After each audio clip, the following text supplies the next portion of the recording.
Halo semuanya dan selamat datang kembali di channel kami. Sebuah keluarga sedang menunggu pesawat untuk pergi ke Jamaika.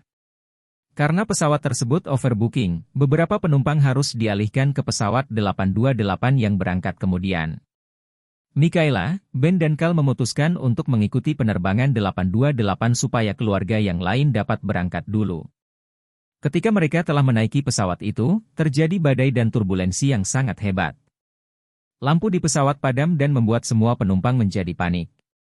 Untungnya turbulensi tidak bertahan lama, karena 1 menit kemudian pesawat kembali normal, dan mereka mendarat di airport. Ketika pilot meminta izin menara kontrol untuk mendarat, petugas di sana menjadi gugup.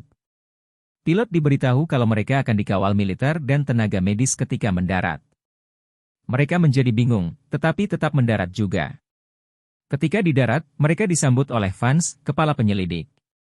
Dia mengumumkan kepada pengunjung yang sedang kebingungan itu, kalau mereka terbang di tahun 2013, dan sekarang adalah tahun 2018. Semua penumpang dikabarkan menghilang dan diasumsikan telah meninggal dunia selama 5 tahun. Kembali ke tahun 2013, Mikaela yang seorang detektif sedang melihat keluarganya. Ben, kakaknya telah menikah dengan Grace selama 15 tahun, dan dikarunia anak kembar bernama Cal dan Olive. Ben mengidap leukemia dan hidupnya hanya tinggal 6 bulan lagi. Sementara orang tua Mikaela mendesak dia untuk segera menikah. Tunangannya, Jared pernah melamar Mikaela, tetapi dia masih ragu dan menolak lamaran tersebut. Kembali ke tahun 2018, para penumpang mengira ini adalah semacam prank, karena mereka selama ini hanya di dalam pesawat. Bahkan mereka juga tidak tampak menua. Jadi pihak berwenang menahan mereka di airport sambil menginterogasi mereka satu persatu. Tetapi jawaban mereka semua sama, dan mereka tidak tahu apa yang terjadi. 3 hari kemudian, berita tentang pesawat 828 telah menyebar, dan wartawan datang ke bandara untuk meliput mereka. Berita ini terdengar di keluarga penumpang, dan mereka pun juga datang. Grace sangat senang melihat keluarganya kembali, karena selama ini dia mengira mereka sudah meninggal. Olive pun sekarang juga sudah dewasa. Sayangnya ibu mereka tidak ada di sana, karena telah meninggal 2 tahun lalu. Mereka sangat shock mendengar kabar ini, dan memutuskan untuk pulang ke rumah dan menenangkan diri mereka. Setibanya di rumah, Mikaela berpikir mengapa tunangannya tidak menemuinya. Dia pergi ke markas dan disambut oleh atasannya. Dia sangat senang melihat Mikaela kembali. Dia juga berkata kalau Jared sedang menangani kasus penculikan, jadi dia sibuk. Tetapi Mikaela mencari dia dan bertemu dengannya. Dari situ dia baru tahu kalau Jared ternyata telah menikah dengan sahabatnya. Bagi Jared, 5 tahun adalah waktu yang lama, tetapi bagi Mikaela, waktu hanya berlalu 2 hari. Ben dan Grace kemudian mengecek Cal ke dokter. Rupanya dalam waktu 5 tahun tersebut, ada pengobatan untuk leukemia, sehingga hidup Cal dapat terselamatkan. Sementara itu, Mikaela kembali ke rumah dengan bis, dan di sana dia mendengar suara untuk menyuruh supir bis tersebut memperlambat jalan bis. Suara tersebut sangat mengganggu Mikaela, jadi dia berteriak. Supir bis tersebut menghentikan bis tersebut, dan pada waktu itu ada anak kecil yang sedang menyeberang, sehingga dia tidak tertabrak bis tersebut. Pada penerbangan tersebut, juga ada Sanvi yang merupakan seorang dokter. Sebelum terbang, dia mengeluarkan penelitian yang dapat menyembuhkan kanker. Ketika dia pulang, penelitian tersebut berhasil, dan dia disambut dengan ramah oleh rekan kerjanya. Keesokan harinya, Mikaela sedang lari pagi. Kemudian ada anjing yang menggonggong kepadanya. Pada waktu itu dia mendengar suara lagi, yang menyuruh dia untuk membebaskan anjing tersebut. Kali ini dia tidak menghiraukannya dan melanjutkan jogging. Tetapi suara tersebut tetap muncul dan mengganggu dirinya hingga malam. Jadi dia kembali ke tempat tersebut, dan di sana dia bertemu dengan Ben. Ben berkata kalau dia juga mendengar suara itu, dan berniat melepaskan anjing tersebut. Lalu mereka berdua membuka rantai dan melepaskan anjing itu. Ben berkata untuk merahasiakan suara tersebut, karena perhatian seluruh dunia sedang menuju kepada mereka. Jika mereka mencium suatu keanehan, mereka akan menjadi bahan penelitian. Keesokan harinya, Jared melihat rekaman kamera dan tahu kalau Mikaela yang membebaskan anjing tersebut. Jared bertanya alasan Mikaela melakukan itu, tetapi Mikaela sendiri juga tidak tahu mengapa. Jared mengembalikan anjing itu kepada pemiliknya dan meminta maaf. Ketika mereka pergi, Mikaela mendengar suara lagi, dan menyuruh dia untuk membebaskan anjing itu. Jadi ketika Jared berbicara kepada pemilik anjing itu, dia menggeledah, dan menemukan anak kecil yang diculik. Rupanya suara tersebut menyuruh Mikaela membebaskan anak kecil itu, bukan anjingnya. Jared mendengar teriakan Mikaela, dan segera menahan pemilik anjing tersebut. Atasannya memuji Mikaela yang berhasil memecahkan kasus tersebut, dan menjadi yakin jika Mikaela siap bertugas kembali. Di rumah, Ben sedang makan malam bersama keluarganya.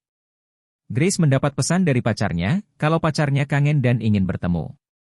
Ketika Ben menghilang, Grace menjalin hubungan dengan orang lain, dan dia sekarang tidak berani mengatakan hal itu kepada Ben. Mendadak, penumpang 828 mendengar suara yang menyuruh mereka untuk segera ke bandara. Ketika tiba di sana, mereka kaget karena melihat penumpang yang lain di sana. Lalu pesawat 828 tersebut meledak di depan mata mereka. Polisi yang mengetahui hal itu menahan para penumpang tersebut, dan bertanya mengapa mereka ada di sana. Tetapi mereka semua menjawab kalau mereka seperti mempunyai keinginan untuk datang ke sana. Karena polisi tidak menemukan jawaban, maka mereka dilepas kembali, sambil meminta anak buahnya mengawasi mereka. Sementara itu mereka kembali ke kehidupan masing-masing. Grace dan Cal pergi ke rumah sakit untuk pengobatan Cal. Rupanya dokter yang meneliti obat untuk Cal adalah Sanvi, dan dia juga berada di pesawat 828. Mikaela kembali bekerja, dan sahabatnya menemuinya. Tetapi dia tidak bisa melihat sahabatnya yang mengkhianatinya dan kembali berteman.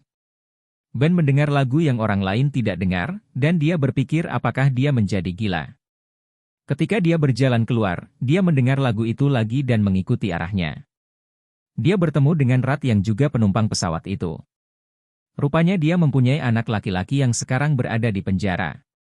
Ben mengira suara ini meminta dia untuk membantu Rat, jadi dia menelepon Mikaela dan meminta bantuannya. Rat dapat bertemu dengan anaknya, yang menjadi tersangka pencurian di toko perhiasan tempat dia bekerja, tetapi dia bersikeras tidak melakukan perbuatan itu. Feeling Ben berkata kalau anaknya Rat berkata hal yang sebenarnya. Di rumah, Ben meminta Mikaela untuk merahasiakan suara itu kepada Grace, karena dia tidak mau Grace mengira Ben telah berubah. Grace sendiri juga belum memutuskan pilihannya, dan ketika dia bertelepon dengan pacarnya, Mikaela tidak sengaja mendengarnya. Mikaela meminta Grace untuk memutuskan pilihannya dengan segera. Di kantor dia melihat kasus dari anak Rat, dan semua bukti memberatkan Adio, terlebih lagi dia menggunakan identitas palsu untuk bekerja di sana. Rat dan Ben kemudian menemui Adio kembali untuk memastikan, tetapi Adio tetap bersikeras kalau dia tidak mencurinya. Di malam hari, Grace membelikan Cal mainan baru, karena mainan lamanya telah disumbangkan. Tetapi Cal kangen dengan mainan lamanya. Olive memberitahu Ben kalau diam-diam dia menyimpan barang-barang mereka yang dulu di sebuah gudang. Mereka berdua pergi ke sana, dan kemudian Ben mengetahui kalau gudang tersebut disewa oleh pacarnya Grace. Olive memeluk ayahnya dan meminta maaf karena tidak memberitahu yang sebenarnya. Ketika mereka hendak pergi dari sana, Ben kemudian mendengar lagu lagi, dan kali ini dia mendengarnya dengan nyata. Setelah mencari, rupanya lagu tersebut adalah nada dering handphone dari anak pemilik toko perhiasan itu, dan dia yang mencurinya serta menyalahkan Adio. Ben kemudian menelepon polisi dan mereka menangkap pencuri sebenarnya, dan Adio pun dibebaskan. Mikaela melihat Facebook dan menemukan pesan dari sahabatnya. Dia teringat akan memori yang indah bersama sahabatnya, dan memutuskan untuk menemuinya, serta memaafkannya. Di rumah, Ben memberitahu Grace kalau dia mengetahui tentang pacar Grace. Dia tidak menyalahkan Grace karena mempunyai pacar, dan Grace pun sangat bersyukur karena Ben penuh pengertian kepadanya. Di tempat lain, Kelly adalah penumpang 828 yang sering mengabarkan tentang kisahnya di televisi. Dia menyalahkan pemerintah yang menyembunyikan sesuatu tentang 828. Ketika dia sedang menonton acaranya, ada orang yang masuk ke dalam rumahnya dan menembak dia. Berita ini dikabarkan di televisi lokal, dan Ben meminta Grace untuk berhati-hati, karena dia mengira pembunuhan ini mungkin berkaitan dengan penumpang pesawat 828. Dia kemudian mendapat telepon dari Sanvi, yang memberitahu kalau ada protein baru di darah Cal yang tidak ada sebelum dia menaiki pesawat itu. Mereka merahasiakan hal tersebut hingga Sanvi bisa melakukan penelitian lebih lanjut.